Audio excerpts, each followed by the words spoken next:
Lakeland Public Television's Common Ground is brought to you by the Minnesota Arts and Cultural Heritage Fund. My name is Sharon Johnson Carlson. It would have been Sharon Johannesson if my grandfather hadn't changed his name as he immigrated from Norway to the United States in 1909. He was only 16 years old, and I think of him leaving his family and his friends and getting on a small sailing ship and going across the ocean for probably 4 to 6 weeks and landing at Ellis Island, never to see his parents, his family, or his friends again, going to a country where he did not know the language, traveling all the way to Jamestown, North Dakota, where my father was born. So it's quite a story to think about that immigration. A lot of people immigrated from Norway. It started in about 1825 when the first ship left from Stavanger. Norway was a small country. It's 125,000 square miles, so it's about the size of New Mexico, but it's very long and skinny with lots of mountains, and the people were quite separated from one another.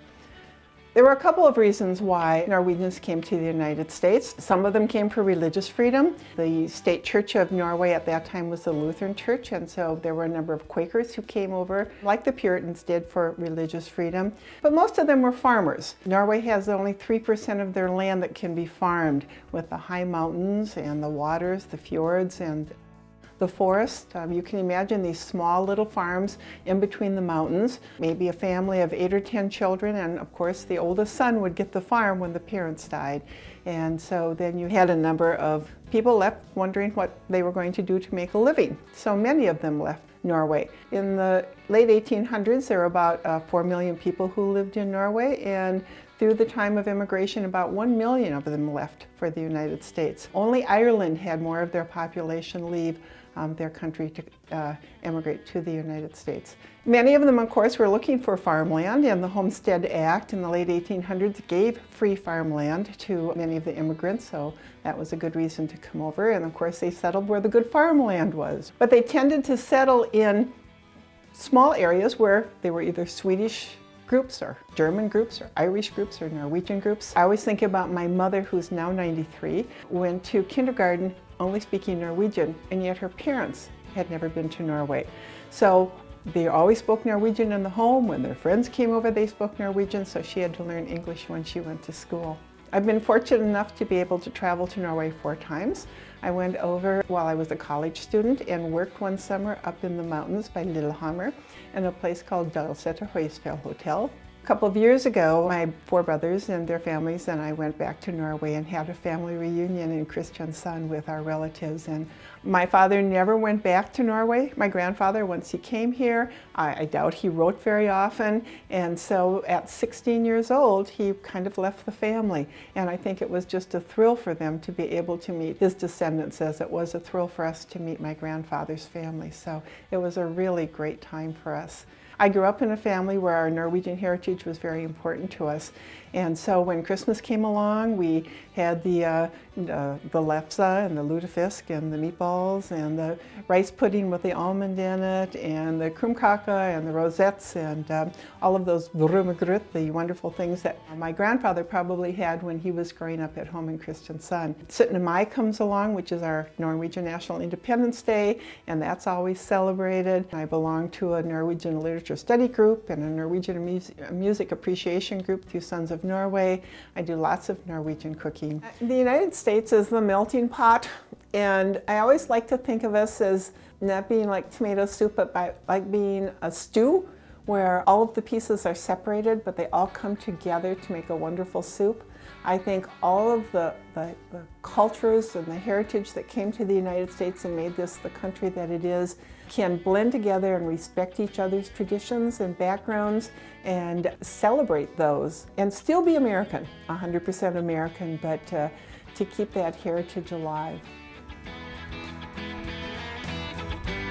My philosophy on cooking is that cooking may be as much a means of self-expression as any of the arts.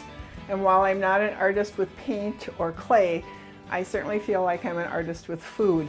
And a lot of that came from the summer that I spent working in Norway. Those of you who have Nordic background know that the Nordic food doesn't have a lot of color. You might have a white plate with white fish that just came out of the ocean, white potatoes that just came out of the soil, cauliflower, and it tastes absolutely wonderful. And if your eyes were closed, you'd think it was the best meal in the whole world, but it doesn't have a lot of color. They don't use a lot of red sauces. They don't use a lot of colorful cheeses. So they make their food look beautiful by doing garnishing. And we do eat not only with the taste buds that we have in our mouth, but we also eat with our eyes. So I learned a lot of my garnishing techniques when I was in Norway. Today I'd like to show you how to make smørbrød. Smørbrød are open-faced sandwiches, and when you go to Denmark or Sweden or Norway or Finland and you go into the restaurants, you are going to see absolutely beautiful examples of smørbrød. They're very simple and easy to make. They're very healthy to eat. And of course, it brings back that culture to me that's so important. You're only limited by your imagination and your taste when you make smørbrød. I remember being in Denmark a number of years ago, and we went to the Oscar Davidson restaurant. And here is the list of 178 different open-faced sandwiches that you could order. So use your imagination. You think about color, you think about shape, you think about texture, and you think about flavors when you put together your smørbrød. Smørbrød started in Denmark, they think in the Middle Ages, before they had plates. And then what they used was bread as their plate, and they'd put their meats and their cheeses and their vegetables on top of the bread. And it said that even sometimes they didn't eat the bread and used it for the next day, just like you would a plate. But we do eat our bread. And the bread is the basis of the smørbrød. You have to have good bread to make it. It has to be a firm bread because you're going to build on top of that. In America, you take a slice of bread, you slap some peanut butter and jelly on it, you put another slice of bread on the top, and you see the bread. But in smørbrød, you don't see the bread at all. Smør means butter. Brød means bread, so it's really buttered bread, but that's just the beginning of it. If you're a bread baker, I like to use my homemade bread when I do it, but I also go in, if I have to buy bread, I pick up the loaf and I find the heaviest, densest bread that I can. They generally use dark bread. When I do my shrimp ones, I like to use lighter bread. So this is a dark, whole grain, heavy bread, and this is an English muffin bread, because it needs to hold everything that you put on top of it. So the bread is the basis. The next thing you're going to put on it is some kind of a mayonnaise or some kind of a sauce or mustard or whatever goes with whatever you're making. Then you have your lettuce that covers up your bread. And then you have your array of whatever you want to put on the top. You want to put flavors together that are going to taste good. So here's a quick and easy way of making smørbrød.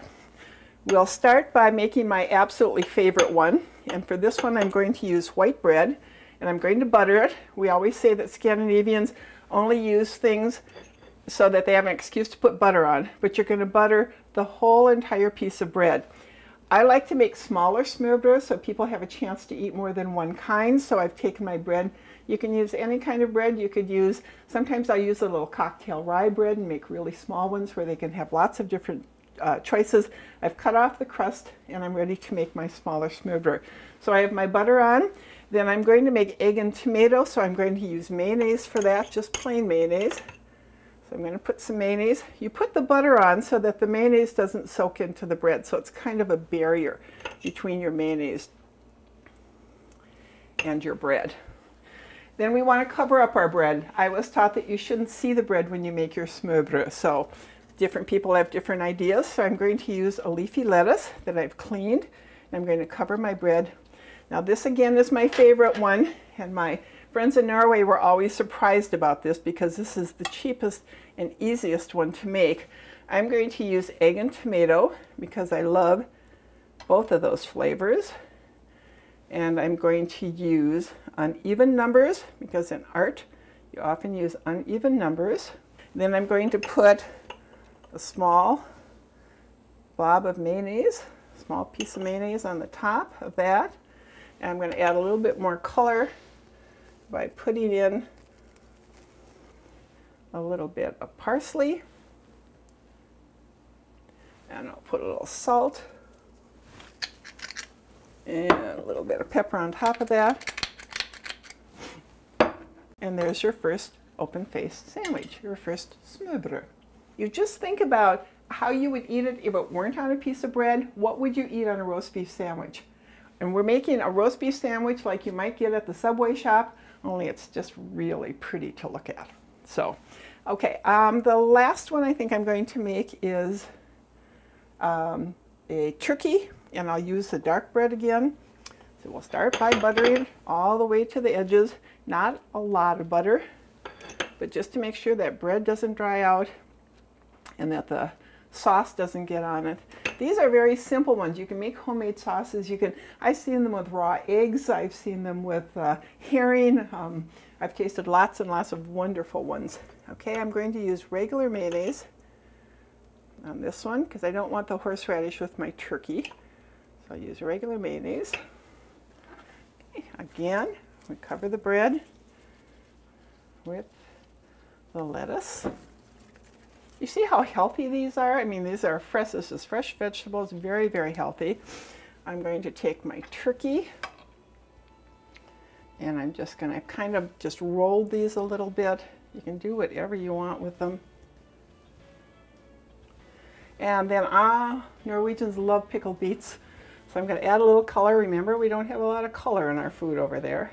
So I'm going to add some pickled beets over here. You could add tomatoes for color, cucumbers, whatever you wanted. I'll put a little pickled beets over there. And we will take and put one on this side, balance it out a little bit. Then I'm going to take my cucumbers. Let's see, oh, what goes well with turkey? Cheese goes well with turkey. So let's take a little bit of cheese. Put some cheese in between. Okay, you can put tomatoes, you can put all different kinds of things with that. I'm going to take 3. I think the important thing to remember also when doing open-faced sandwiches is that everything is sliced very thinly. So I'm going to take my 3 thin slices of cucumbers and I'm going to twist those on the top like that. Still needs a little more color, doesn't it? Let's see. Let's put a little, you can't go wrong by having tomatoes on something. Let's put a tomato on the top of that, like that. The color, I'm going to put a little bit more mayonnaise on the top, a little more flavor, a little bit of salt.